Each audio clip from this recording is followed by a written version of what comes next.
to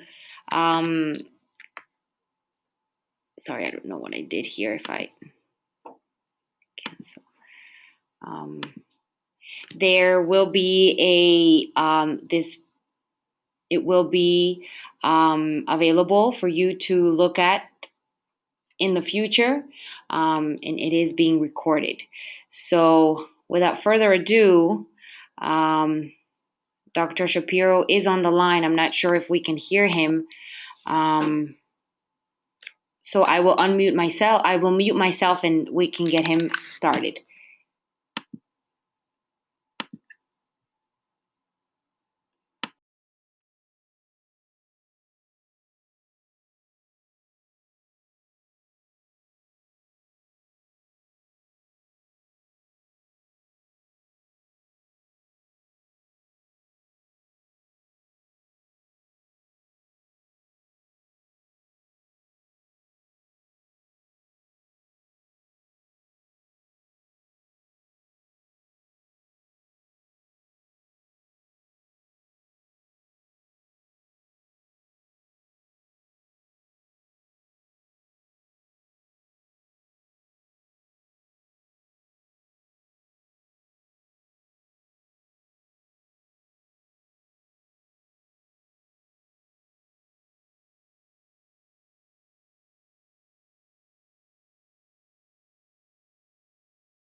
Testing 1 2 1 2.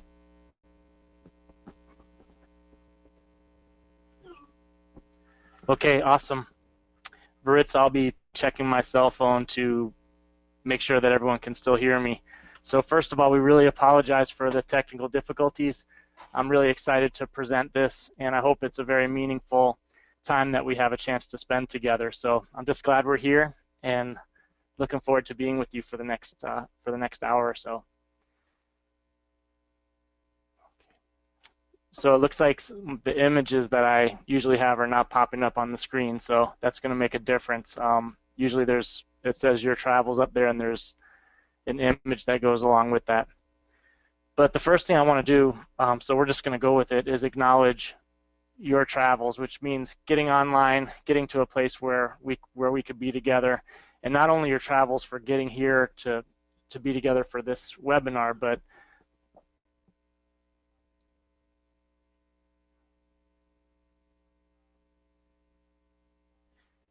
not only your travels for getting here to this webinar, but your travels for becoming a school counselor. We all went through our lives of ups and downs and our own schooling, and something called us to become a school counselor, and here we are together. And to me, that's a miracle that we have this opportunity to work together to bring the best out in each other and bring the best out in our students. Let's see, I hope that some of these images come up. Faritza, is there anything I can do differently to, because the images are a big part of the presentation. It looks like I just have the title on the screen, but it doesn't have my graphics. Hey, I don't know. That's part of the PowerPoint presentation because we are sharing your screen, so I don't know if maybe that's just the PowerPoint presentation that's faulty. Yeah, I'll try to. Yeah, it's never happened to me before, but I'll try to go out of it and maybe go back in. Maybe. Yeah, it looks like my slides are not showing up. I had to switch computers because my other computer didn't work. I'm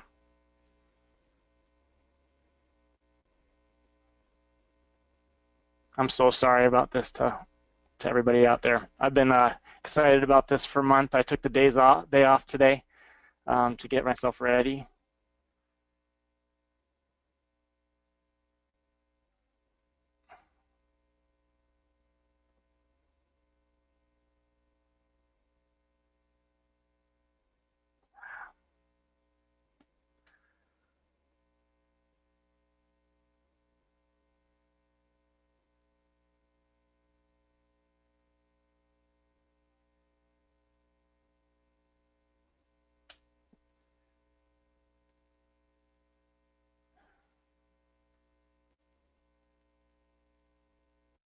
Yeah.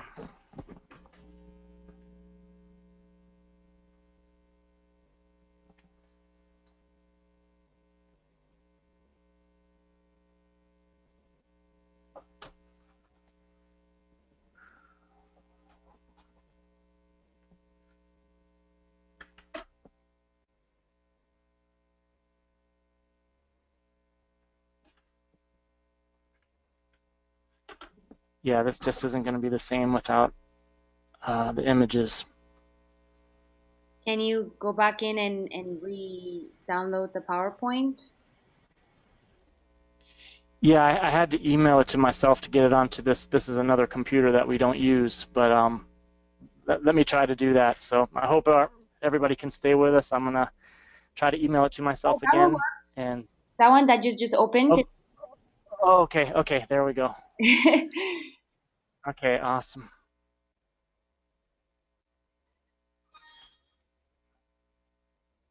It's just gonna let me. Maybe when you enable editing is when you can't see so maybe if you just cancel that and just slideshow. Okay, just go with it. Yeah, with Okay, reading it. okay. So I'm picturing that everybody's still enjoying themselves out there. I'm so sorry about all the problems, but here we go. So we've all gotten to this point, and we really are the heart of our schools. And that's one of the things we're doing in the state with advocacy is we're trying through our actions and through educating everyone, starting with our own communities, our students, our parents, our teachers, our administrators, people around the state, that the importance of school counseling. And not only do we do that with our words and advocacy, but we do it with our actions every day. So I'm going to be talking about some very specific things we can do as school counselors within the realm of individual and school counseling. But before we go into those, I think there's some fundamental things that we need to start with. And usually when I meet with a group, I ask the group, what part of school counseling brings you the most joy? And we'll have a group discussion. I'll usually give some time to reflect, and then people will share out, because I really believe we need to start with joy. We got into school counseling because we love kids. We got into school counseling because we each saw that we had some unique gifts that we could share that would bring out the best in children and help children bring out the best in each other and find the good qualities within themselves. And so I always like to think about what is joyful about the job. We get very much caught up in going from one thing to the next. There's so many things that school counselors are responsible for that are within school counseling and also outside of the realm of school counseling. And sometimes we end up going from one thing to another in the to-do list, and we can easily forget our joy. So I like to start my day with, what do I love about school counseling? And I love engaging with other school counselors to hear about, what's your joy? And I want to dedicate today to the past, the present, and the future. And I just love this image because the past is everything that brought us to this moment where we have the opportunity to serve. And the past is also what brought our students to this moment. Our students have such varied pasts, many of them the resiliency they've showed and all the things they've been through just to be in school and have the opportunity to learn and be a part of a school counseling program. And so I really dedicate this to everything that's happened to bring this moment into fruition for us, and also the present. Like I said, we're meeting with people from all around the state. Our technology finally worked, thank goodness. And what are we going to do with this present moment, with this brief time that we have to engage together? In the future, I love to think about that not only does what we do with children affect them in the moment, but it affects their future, and it affects every other person with whom they come into contact. And we really make a difference. A lot of times we don't see the difference that we make right away, and it's so important that we support each other and remind each other that we really truly are making a difference, and it goes way beyond just this moment and into the future. So one of the key questions in the ASCA model, and for all of us as school counselors to ask, is how are students different because of our school counseling? You know, what impact are we making? And it's so important to look at that, and I want us to keep that in mind as we go through these different ways of individual counseling and group counseling, because we're here to truly make a difference for students, and that's the focus. I'm going to tell a very quick story. My family took my mom to New York. She's from New York, and my father had a 70th birthday where he's a very outgoing guy, kind of like I am. He loves to tell stories and be with people, and so we had a big party for him where everybody that he knew for his whole life came and enjoyed this party. My mom is a little bit more reserved, so she wouldn't be comfortable with us throwing a party. So when it was her 70th birthday, we decided to take her to New York. And you know how people have a shopping spree where you say, hey, you can go out and get anything you want. Well, my brother and my dad and I put our money together, and we took my mom to New York and said, you can just have a fun spree. So for 4 days, you could go anywhere you want. So she went to the place where her and my dad met, and she saw some plays that she always wanted to see, and visited some of the museums and her old home and all of these things. And one of the places is this place, Essa Bagel, where she said it was one of the best places to eat breakfast in New York. So we went in there, and it was absolutely packed, kind of like you can see in the picture. And so my dad and my brother went to the restroom, and I went to go order, and my mom went to go get us a table. So as I was standing in line, I heard my mom scream out, "Help!" And I turned around, and as I was turning, I saw this woman who was a woman probably in her early 20s actually falling, and my mom caught her under her arms. So I ran over from the line, and I got behind my mom, and I put my own arms under the woman's arms, and I brought her down to the floor gently. And it was a hard brown floor, so it was as solid as could be. And I had my hands under her head because the floor was so hard, and I can still feel she had blonde hair that was kind of like frizzy, like it was a perm, so I can still feel what that felt like. And I looked down at her, and she was out cold. So in a moment or two, she opened her eyes, and then there I was, about a foot away from her face, and I said, "Are you okay?" And she said, "I think so." And I said, "I just want you to know that you're not alone right here. I'm with you, and everything's going to be okay." And as I said that, it wasn't me or something, anything about me, but I think it was those words. You could see her kind of take a deep breath, and she relaxed. And then I was able to have a conversation with her because you could see she was very tense right when she woke up. She was bewildered, but she was able to relax enough to have a conversation. I asked her, "Has this ever happened before?" And she said, "Yes, sometimes when it's hot outside, I faint." And so it has happened before. And I said, "Well, we're going to get you some help, and I just want you to know you're not alone. I'm not going anywhere, and we're going to go through this together." So again, I could see her relax, and this guy who was an off-duty fireman ended up coming. There were so many people in there. There was probably every profession represented. And he took her pulse and started looking at her vital signs, and he started doing some of the technical things to gauge where she was and kind of bring her back to health. So after time, she was okay again. She stood up. Everybody gave each other a hug, and she was okay. And I love to tell this story because it was an example of a balance of the head and the heart. When she woke up, the first thing that she needed in order to be able to talk and receive was to know that she was safe and to know that she was not alone and to know that she was in a caring environment where everything was going to be okay. And once she was able to relax, then the technical things that needed to be done, the very specific knowledge and the concrete strategies needed to be put in place so that we could make sure that she was okay and do the things that would bring her back to health properly. And for me, it's a powerful analogy for school counseling because many of our children come to school and they're already in a state of heightened adrenaline.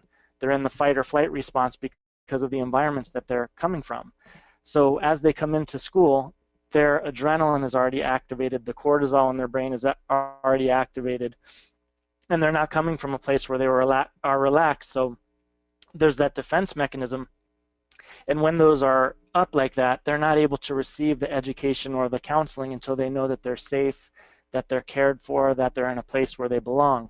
So I think first and foremost, we need to create those caring environments within our school cultures, which is something a school counselor can be a leader in, and within everything we do, starting with the classroom and starting with the climate of our individual counseling and our group counseling and everything we do.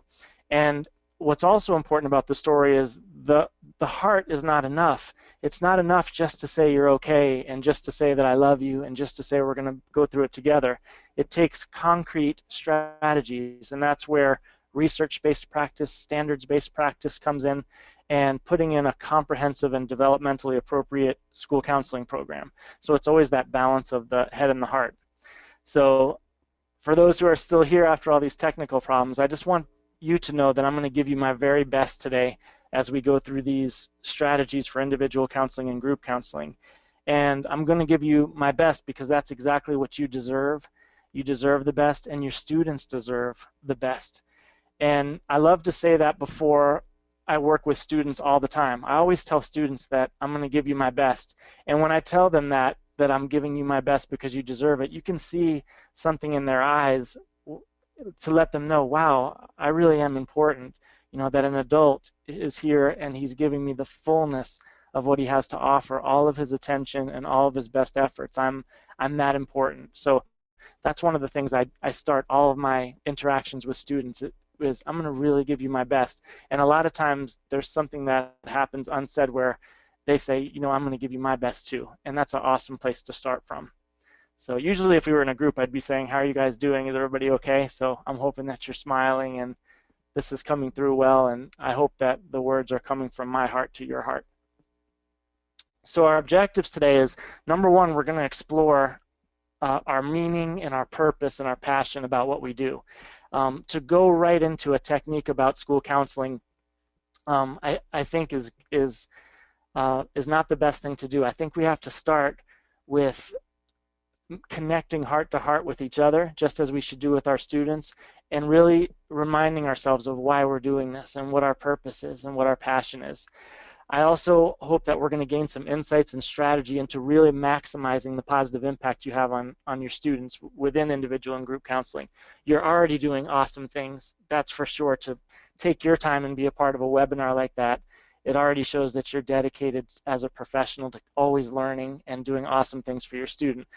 So we want to take that and just maximize it, work together to bring the very, very best to our students. And my third is that I hope we can use this time together as a springboard for giving our best, meaning that you may use some of these exact strategies and take them down, and you can email me or call me anytime. I always say once we work together in a webinar or in a workshop, we're friends for life. So you can call me, you can email me, and we can connect and collaborate anytime. And also you can use it as a springboard. You may take some of the ideas and say, this would work perfectly for my students, but this, I think I need to change it a little bit for my context. So these are the objectives.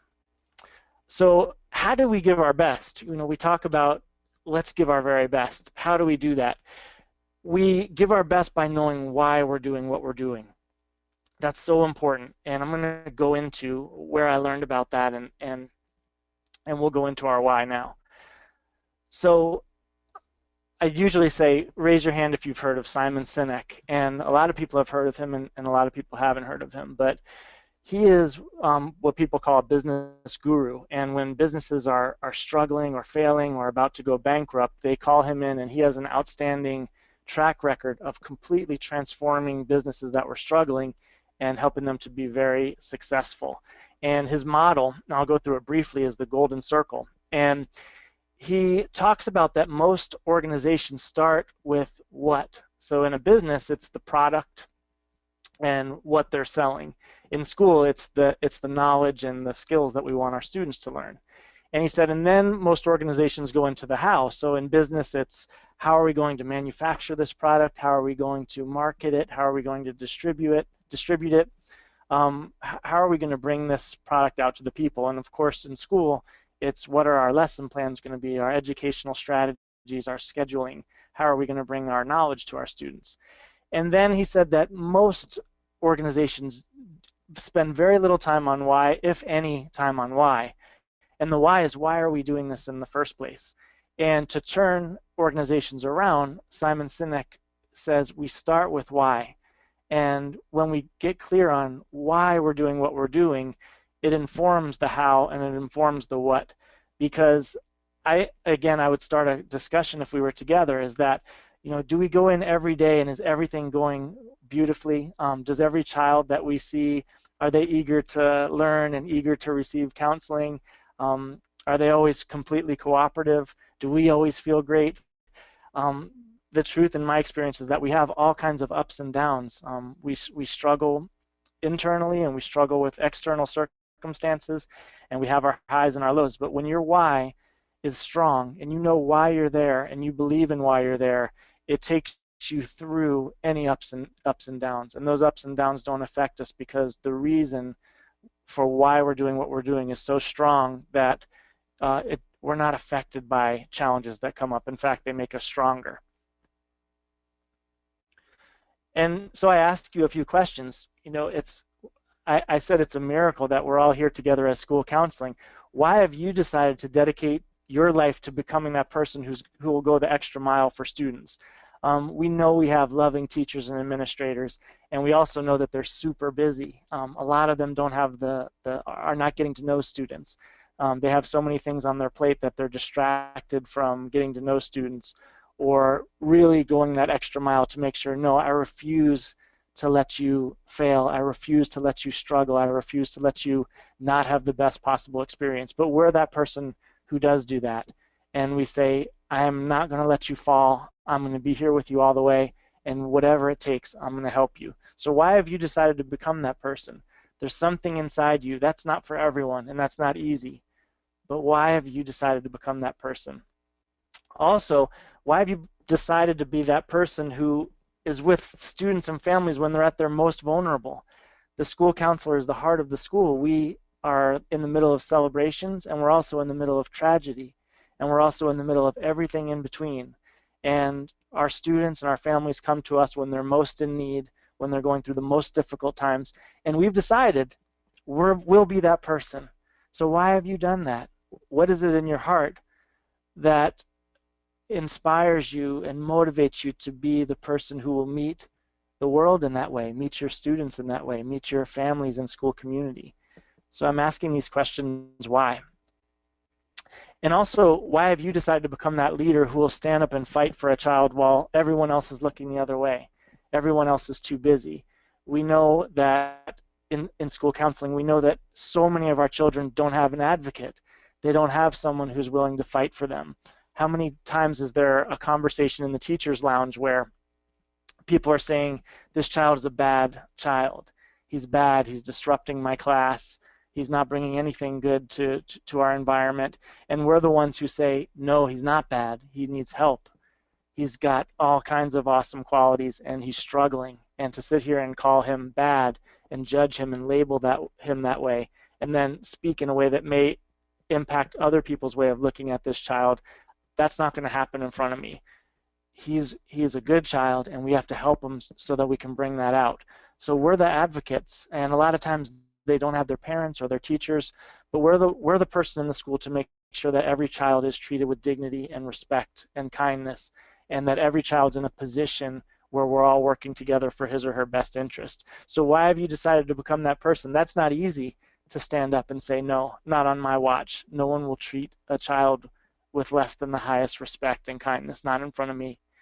Um, so I ask you, what is your why? And we won't have too much time to go into this, and usually this is an interactive experience. But after this webinar, I want you to take some time by yourself and just really look into your heart and say, why am I a school counselor? And write that down. And as you write that down, you'll have initial feelings. And don't worry about crafting a perfect sentence or saying the right thing. Just let it flow. You may even want to say, I'm going to write for 10 straight minutes, and I'm just not going to stop. And write down all your thoughts, and then start to craft it. And I challenge you to write this out and then look at it every day in the morning. And that's exactly what I do. And I end up refining it every day as I read it. I see that my why expands and it deepens and it becomes more precise almost every day. And so I really challenge you, and I'd love to partner with you on this. I'd love to receive emails from you or phone calls from you and support you in this. Why are you a school counselor? Why are you getting up in the morning today? Why are you doing what you're doing with students? And also, what is your joy? Is remembering that joy. And so then you go into every day from a place of fullness and purpose and passion and joy, and you can better share the fullness of who you are and what you have to offer as a school counselor with students. So normally in a workshop we'd really get into this, but I'm going to trust that you'll do this on your own. And like I said, there's no more important thing, because we can always figure out the what and the how.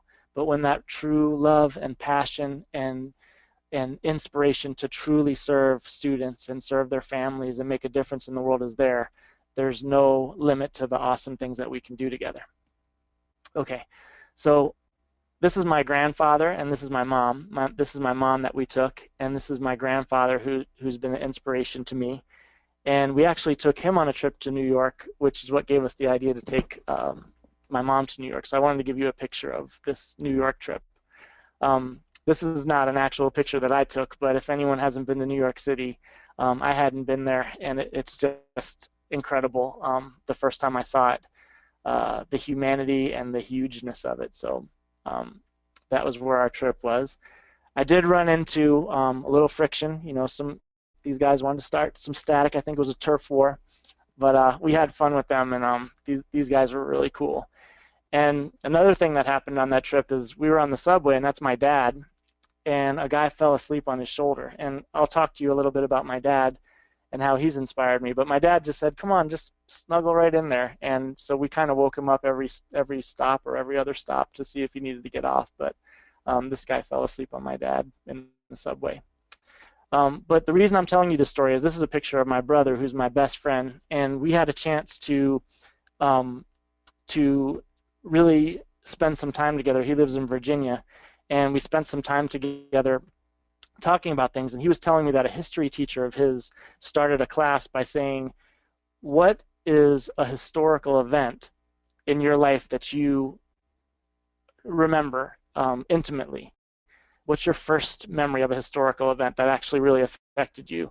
And I thought that was an awesome way to start the class. And he said that the class gave really interesting answers and talked about how history wasn't just in the books, but it was something that actually affected them. And so we usually go through, what everyone's first historical memory was. But as I thought about that, I started thinking about what was the first time I ever felt really cared about at a school. And this is where I would open up the floor and we would have a discussion about this, because when I was in school, I remember that adults were very busy. They were always running around doing things that were very important. None of those things were something that had to do with me. And I just don't remember a lot of teachers or a counselor taking the time to really get to know me. So I decided I wanted to be that person. And this is the part when I meet with people where I hear awesome stories about the first time someone really felt cared about in school. So I want you to take some time to think about the first time you truly felt cared about, and all the times that you felt cared about, and what was it about that person that made a difference for you? What was it about that person that inspired you? How did you know that they cared about you, and what effect did that have? And usually when we're in a group, we find out that those experiences of meeting someone who truly cares about you in the school setting was a part of why you decided to get into education and counseling in the first place. And just hearing everybody's stories and reflecting on our own stories shows that every interaction we have with a child, whether it's in our individual counseling, our group counseling, greeting them at the door, seeing them in the cafeteria, can make a difference. And when we greet them with warmth and we truly listen to them and we truly show them that we care about them, that we like them, it fills them in a way that lasts a lifetime. So I hope you guys are enjoying this and benefiting. So now we're going to get into, now that we've kind of set the stage for why we're counselors and our joy and the caring aspect, I'm going to go into some approaches that I've created that I hope are innovative and that you can use with your children, or that you can use as a springboard to create your own ideas. So here's the first method. How are you guys doing out there? I hope you're doing well.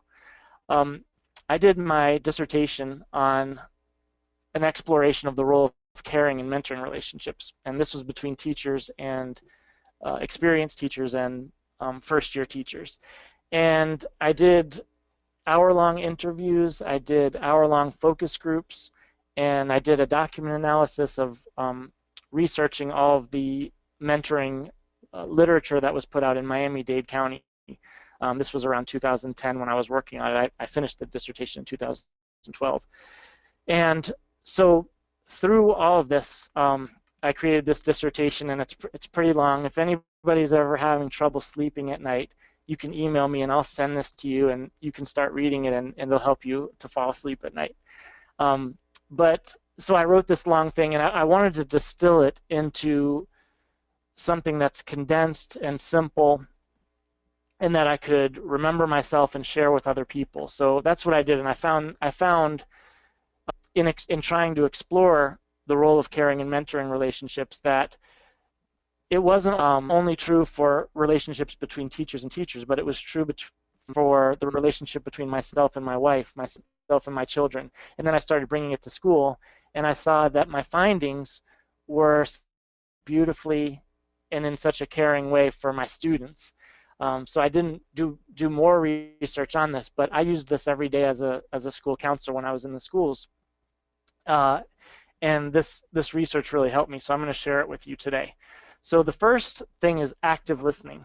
And by active listening, I mean when that child comes to you, you don't sit on the other side of the desk. You come up next to the child and you put everything else aside, any worries that you have, any to-do list that you have, everything aside, and you give the child your full attention, listening not only with the mind but also with your heart.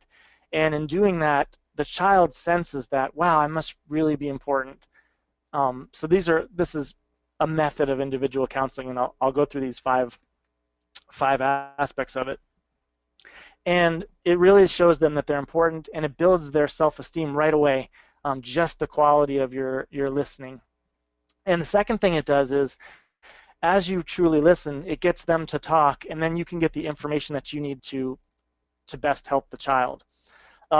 One story, I'll try to tell it really quickly, is that my wife a few years ago woke up on a Saturday morning and she said, I had this dream. And I said, so what was it? We were sitting at the breakfast table and we were actually having pancakes. I can smell the syrup, and I remember that there was light coming through the window. It was just such a vivid memory for me.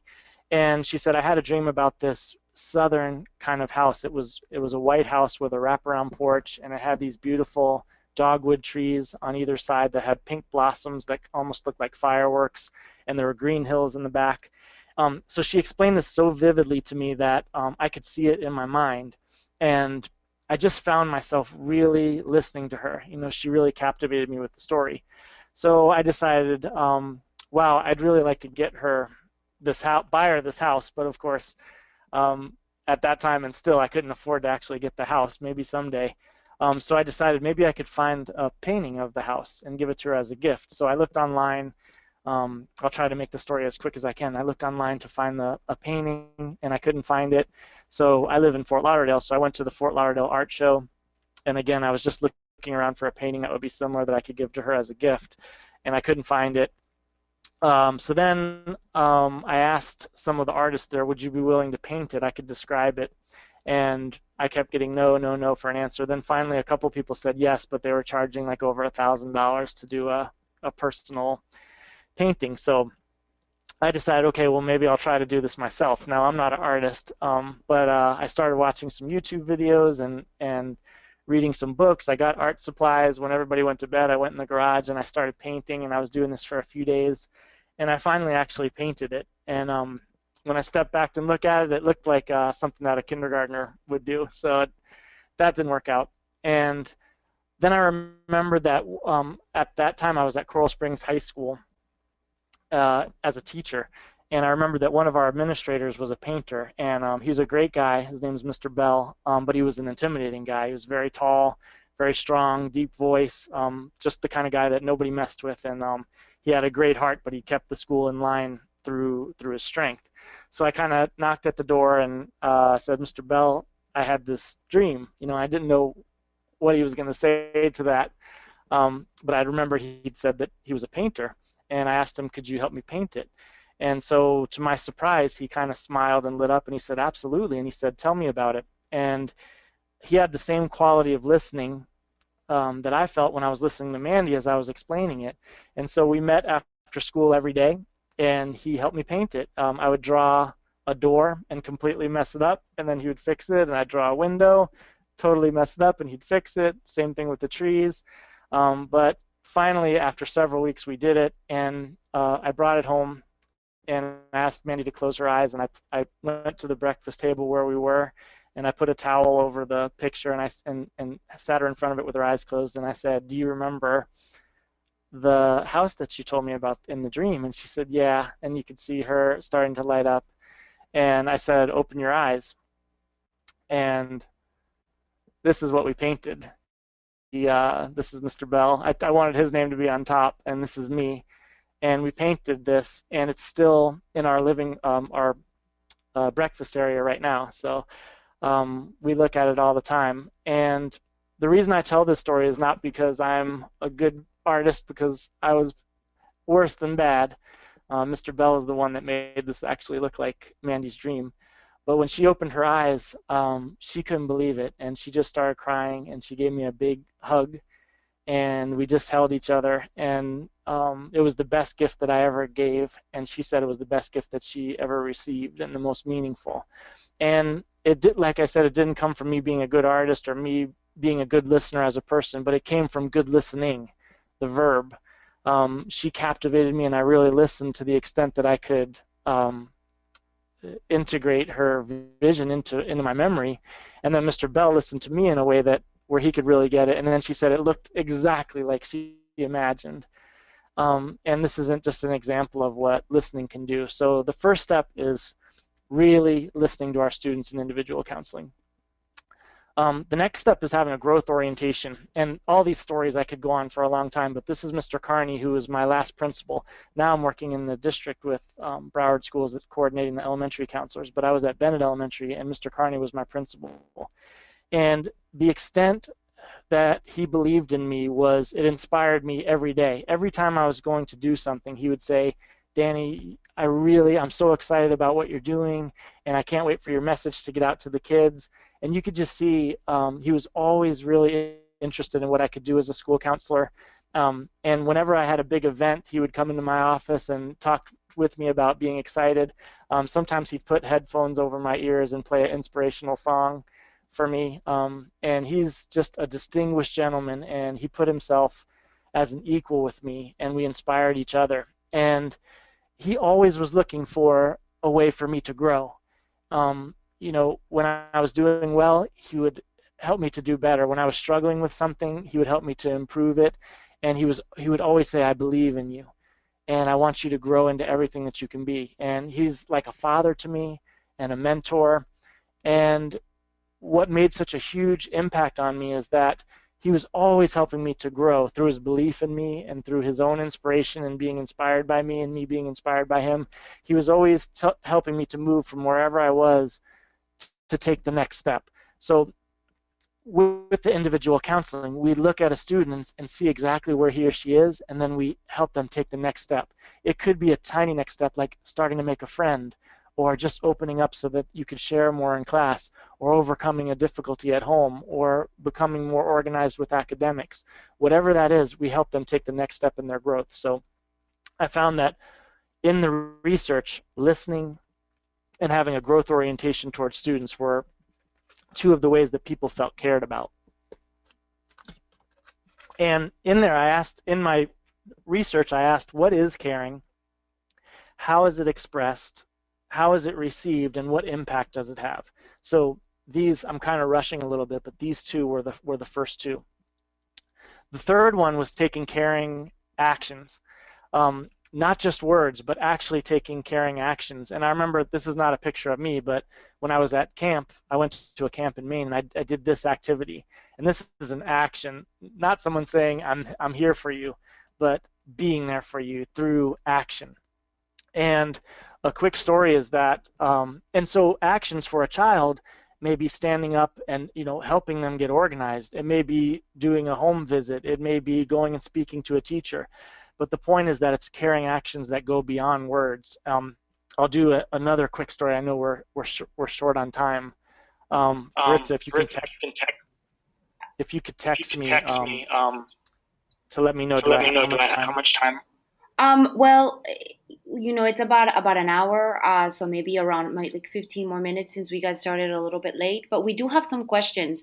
Rubina asks, how many family members do you have? In my own family? I guess so. Maybe let's see if she. Yeah, it's my.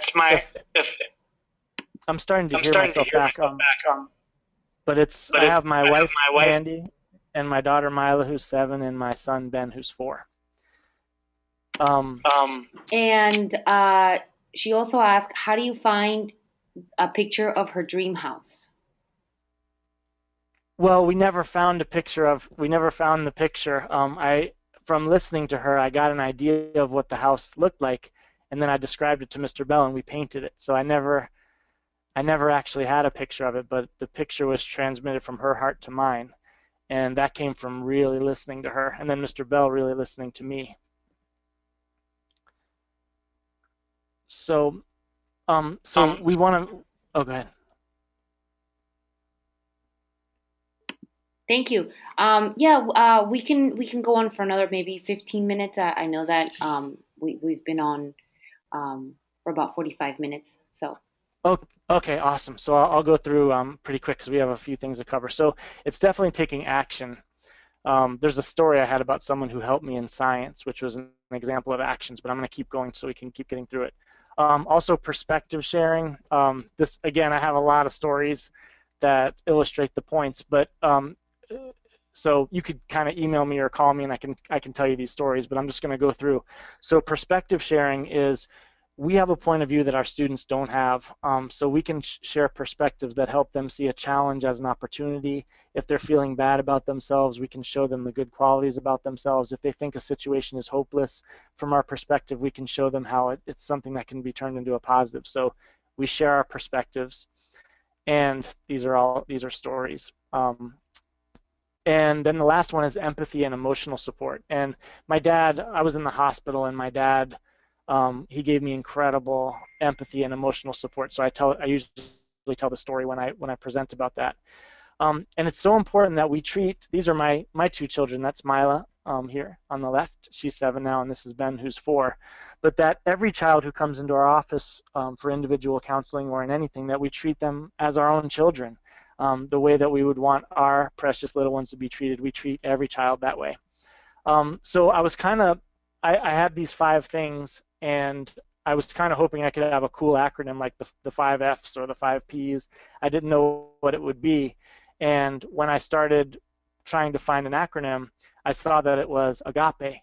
And a lot of you know that Agape is a Greek word for unconditional love. So I hope that Agape is a way that you can remember this, that active listening, growth orientation, caring actions, perspective sharing, and empathy and emotional support will give you a full session with a child where How many times does a child leave and we feel like, oh my gosh, I wish I would have said that, or I wish I would have given them a little bit more time? I've found that when I go through each of these steps, that I always feel like I really gave the fullness of myself. Um, Another one, so here's the second method that I came up with, is lives. And we may be, and a lot of times are, the most important person a child sees. So individual counseling affects lives, and I'll go through this really quickly. So the first thing is listen, and you be fully present. The second thing is inquire into the truth of what happened. What is the truth of what happened? This is where we meet mind to mind. Help the child to get an understanding from his or her own level of what happened in this situation. If it was an incident on a playground or at home or with the teacher, um, help them frame it in their mind so that they can understand it in a way that's simple and clear to themselves. Then validate the child. Always let the child know there's a difference between their behavior or their circumstances and themselves. You, the child, are awesome, precious. You have all these beautiful qualities. However, maybe the choice that you made wasn't the best choice, or your circumstances are difficult, but always validate them. Let them know that you, like Carl Rogers says, you have unconditional positive regard for them. You have love for them. And just that in itself is healing and helpful. And then we can look at the behavior, so, or the challenge. So we listen with full presence. We inquire using our minds to see the truth of the situation. Then we validate them, which is where we meet heart to heart, and we show our kids that we love them. And then we extend their own thinking. So we don't want to solve problems for our children. We want to extend their thinking so that they can be empowered to develop the skills and the confidence to solve their own problems through our guidance, and then ultimately eventually on their own. So we listen, we inquire using the mind, we validate them from heart to heart, and then we help them extend their own thinking so that they can come up with a solution. And then we survey the results. We never just meet with a child and then that's it. We always write it down, a place on our calendar or a place on our notepad, to go back and then check and see, just like we would want to do for our own child. How are you? Is there anything I can help you with? Is there anything that I can do to continue supporting you? So that's that. I feel like we're rushing a little bit, but that's okay. So the third method is one that I learned from reading a book about whole brain parenting, and I started putting this into counseling. And as you know, there's the right brain and the left brain. The right brain is your creative, emotional, sensitive side, and the left brain is your logical side. And a lot of times when a child is coming to us, they're coming to us from one side of the brain. And this is a very brief, but in whole brain counseling, we're meeting them there. So, for example, my daughter used to wake up in the middle of the night and be scared because she'd see shadows and say, "There's a monster in my closet." So if I were to go to her and say, Mila, research shows, science will show that there's no evidence that monsters exist, and therefore you can go to sleep and know that everything's okay. She's not going to be receptive to that, to a logical approach. So what I need to do is just like this, Dad. I need to hold her in my arms and close my eyes and rub her back and surround her with my warmth and love and meet her where she is. She's afraid, and so she needs an emotional response of love. Once I've held her and once I've met her emotionally, then after she's calmed down, we can talk about, I can hold her hand and we can walk over to the closet and say, "Come on, honey, let's look and see if we can find a monster," and show her that there's not a monster there and maybe talk with her about it. But first we have to meet from right brain to right brain, from heart to heart. Then we can go to the logic. And it's also the same if someone's coming to you from the left side. They're upset about something and they're making these rational points.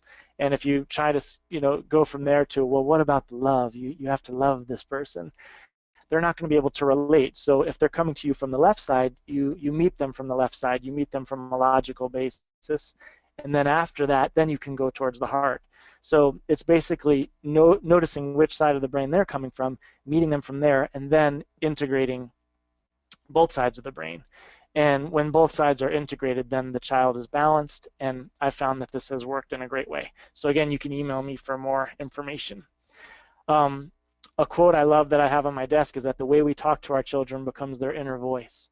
So as we talk to our children, that becomes their own way of thinking, their own way of talking to themselves. So that's so important in individual counseling, and I love to look at that before I work with children. So let's go into group counseling. I hope everybody's enjoying themselves and benefiting from this. The Men of Distinction is something I created when I was at my first school for school counseling. We had, these are not some of the actual kids, but this is a good approximation because we had them dressed in shirts and ties every Wednesday. But we had kids who were fighting, who were yelling back at teachers, who were failing in their classes, and I wanted to take those kids and teach them everything I would want my own son to learn. So we had a group called the Men of Distinction, and at first I had all the kids that the toughest kids in the school, only kids that were struggling with behavior and grades, and I learned over time to balance that, to balance it with some students who are struggling behaviorally and academically, and then also with some leaders like maybe the class president or people who are really shining. And then I learned that both learn from each other. The struggling students had a lot to teach the students who were being successful in school, and then those students who are successful in school had a lot to teach the students who are struggling. So a little bit about the group. We met every Wednesday. I had them learn all the things, as I said, that I would want my own son to learn. So how to introduce yourself with pride, pronounce your name clearly, and stand up straight and present yourself in your truest light, how to shake hands properly, how to truly listen to another human being and share from the heart, how to dress as a professional. Not to say that that's something that everyone should wear a shirt and tie, but just to give them that experience. We did practice job interviews where they got the experience of answering questions and sharing what they had to offer. Let's see. We also worked on leadership. So whenever school guests and dignitaries would come, I would have them greet them at the door and practice those skills. I'd have them lead school tours. When I gave assemblies, they were part of my team of coordinating the assembly and being a part of the team of bringing people to their seats and printing the awards, really having work experience where they had responsibilities and they could actually use leadership skills, so it wasn't just theory, but it was actually a working experience. We did community service projects together. I had them mentoring other children. So we could go in depth with all of this, but we need to keep going to make sure to get to all of them. Also, personal growth, so social and emotional learnings, in other words, helping them to become emotions so that they could become aware of others, helping them to others' emotions, help them to manage their emotions. What do you do when you get angry, and who do you go to for help, and what are some coping skills? How to build real relationships with their peers and their teachers and their parents and the community so that they could share everything they have to offer and benefit from all the learning they could receive from others. We did team building and trust activities, problem solving activities, conflict mediation. I brought in guest speakers like the mayor, athletes, the city commissioner, people from the school system. I took them every year on a university tour so they could see what college was all about and become inspired, and they would always say, oh, Dr. Shapiro, I definitely want to go to college. Seeing the classroom, seeing the dorms, eating on campus, just having a positive association with college. I would take them to city commission meetings where they'd get to see how government works and how people have a voice, and they would say the Pledge of Allegiance to start the meeting, and that would just fill them with pride. So this is a group every Wednesday that I had. And it was the Men of Distinction, and then I started also doing the Women of Distinction after that, and they would wear professional dresses and they looked like little principals of the school, and I did the same things with the Women of Distinction. Another one is public speaking and storytelling groups. So this was a kind of a unique group that I started with children. My dad was an awesome storyteller, so I grew up in a culture of storytelling from heart to heart, and I'm now doing that. I hope I could do it like my father did someday, because he would just fill you with love when you'd hear his stories. And then I joined Toastmasters, which is where I learned the format for how to really help people to become the best speakers that they could be. So the way I got the initial idea is we would have these character education breakfasts, and for the breakfast we would focus on a character trait, and I would invite the parents in, and I would usually give a speech about whatever the character trait was. And then eventually I started having kids do that. So I taught them how to give a speech, and it just filled them with pride, and everybody loved it, and then they just had such confidence, and now they had the skill of public speaking. So I started these groups. I taught them story structure, how to tell a story, how to identify the people in a story, the place or the setting, what the problem was, what a prescription or a solution was, how they made progress, and a point. So just like I told the story of Mandy and the painting, how there was something that I wanted, and you knew the setting and the characters, and there was a problem, and how the problem was overcome, and then the main point, which was the value of listening. So I would teach them the story structure, and it would help them to learn to become a storyteller who could really express themselves. And now those emotions that are down in them and not expressed are now becoming expressed. And a great quote that I love is that wisdom comes from reflection. So as they tell their own story, they learn more about themselves. They express their emotions. They learn about their experiences and what they learn from them, and they become wiser. Reflective questions, in a story, where did the story begin? Where were you in that point of time in your life? What did you want or need? What difficulties did you encounter? How did you overcome them? What did you learn from the experience, and how did you transform? And this again would prompt that kind of self-reflection and deepening of themselves as going into the depths of who they are.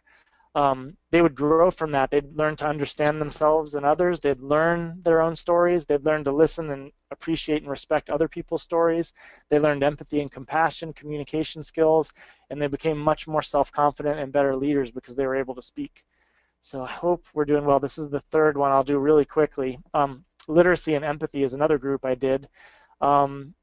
It's so important to talk with colleagues, because I was talking to our reading coach one day, and we were talking about these kids that don't have remorse in our school. We would have kids that would punch someone in the face or say something hurtful and just have no remorse about doing it, no empathy, no idea of how their actions were affecting other people. And she was talking to me about how she had read about the connection between reading literature and empathy.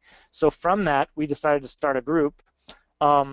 And she was swamped, so she wasn't able to do it, but I got our best reading teacher, and we would meet with the kids during lunch as we found those children who didn't have that empathy. And the reading teacher would pick the book and do the reading lesson, and then as a school counselor, I would do a lesson on empathy. And this was just awesome, one of my favorite things that we ever did. This is just one example of a book that we used, Spaghetti in a Hot Dog Bun. I really recommend this book. It's about a little girl who brings spaghetti in a hot dog bun, and a boy makes fun of her, and it's about how she learns about herself and other people and learns to have empathy. So we would use feeling charts and help introduce the children to the emotions. We would have them express their feelings. We would have them guess what another person was feeling based on their body language, and just go into what the different feelings are and how to feel them. We'd read the story together, led by the reading teacher, and then I would go into role playing. So we would role play things that happened in the story, or role play things in the children's own lives that were similar to the story, and we'd have class discussions about empathy and feeling our own feelings and being aware of others' feelings. And then we would involve the parents and the community. A lot of times we would have a parent come in and be a part of the group, or we would call all the parents and tell them what we were working on so that they could support us at home. So this was a basic, very quick version of these things. I hope they were helpful. Here's my email address. You can email me anytime if you're interested, and then I'll share my phone number with you if you want to talk by phone. And I just wanted to end, I hope we have some time for questions, but everyone can be great because everyone can serve. As a school counselor, I'm a servant, and it's all about using everything we have to serve. You don't have to have a college degree, of course we all have, or make our subjects and verbs agree, but you need a heart full of grace and a soul generated by love. And when we have that, and when we're sharing together, sharing our ideas and bringing out the best in each other, we can bring the best out in our children. So it was my highest honor to be with you today. I'm so sorry for the technical difficulties, and I really hope that you benefited in some way and that your students benefited in some way. So I was really honored to be here with you today. So if we have time, I'd love to answer any questions, and of course, if we don't, I understand.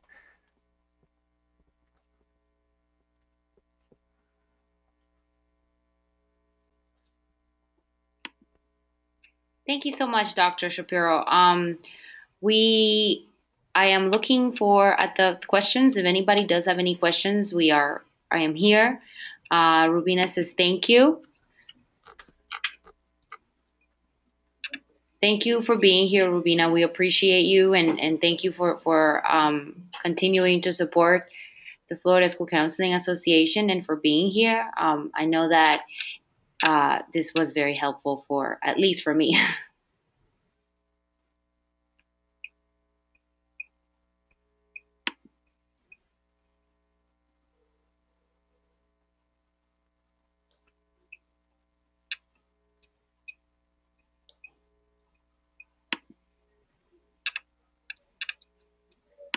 So I think that this is it. I don't think anybody has any questions. Um, so thank you for attending our webinar. Please watch for a new for the email for next month.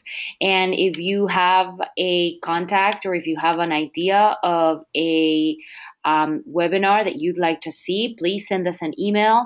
My email is on the FSCA website. It's a little bit long and complicated, so I don't want to I don't want to confuse you. And definitely, if you would like more information, Dr. Shapiro will definitely answer your email. Thank you so much, Dr. Shapiro. And again, we're sorry for the technical difficulties, but overall, it was a very, very excellent webinar. So, if nobody has any questions, is there something that is there something else that you want to say, Daniel? I just thank everybody again, and I hope that you benefited. And please feel free to contact me anytime. Okay. Thank you so much, and we will see you next time.